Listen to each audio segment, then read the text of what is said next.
অঘরী নিক্কির গলা চেপে ধরে তাকে মারার চেষ্টা করে, ফলে নিক্কির মুখ থেকে রক্ত বেরোতে থাকে। কিন্তু সেই রক্ত যখন অঘরীর শরীরে পড়ে তখনই তার শরীরে আগুন ধরে যায় এবং সে পুড়ে ছাই হয়ে যায়। এরপর নিক্কি শ্মশান থেকে জঙ্গলের দিকে দৌড়তে থাকে। হঠাৎ সে পীয়ূষের কণ্ঠস্বর শুনতে পায়, ফলে এক মুহূর্তের জন্য থেমে যায়। কিন্তু কাউকে না দেখে সে এটাকে নিজের ভুল ধারণা ভেবে আবার জঙ্গলের দিকে এগিয়ে যায়। জঙ্গলের বাইরে এসে নিক্কি নিজের হাতে থাকা দাগটির দিকে তাকায়, কারণ সে নিজের হাতে পীয়ূষের নাম লিখেছিল।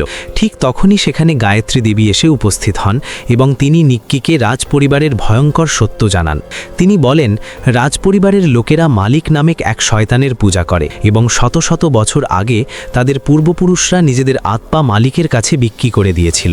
তখন থেকেই এই পরিবারের বউরা শয়তানি রীতিনীতি পালন করে আসছে, যার ফলে মালিকের শক্তি ক্রমশ বেড়ে চলেছে। গায়ত্রী দেবী নিক্কিকে এই ভয়ঙ্কর রীতি পালন করতে নিষেধ করেন, কিন্তু ঠিক তখনই সেখানে রানী এসে হাজির হয় এবং ভবানী সিংকে আদেশ দেয় গায়ত্রী দেবীকে ভুরগড়ের সীমানার বাইরে পৌঁছে দিতে। এরপর রানী নিক্কিকে জিজ্ঞেস করে গায়ত্রী দেবী কি বলেছে, কিন্তু সেই মুহূর্তেই নিক্কি অজ্ঞান হয়ে পড়ে।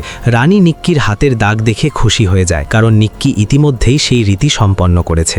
অন্যদিকে কাবালিকা পীয়ূষকে সেখানে রেখে নিক্কির রক্ত মালিকের কাছে নিয়ে যায়। মালিক নিক্কির প্রতি সন্তুষ্ট হয়ে কাবালিকাকে তাকে একটি উপহার দিতে বলেন, কিন্তু এই সিদ্ধান্ত কাবালিকার মোটেও পছন্দ হয় না। এখন প্রশ্ন হলো, কাবালিকা কি এই সিদ্ধান্ত মেনে নেবে?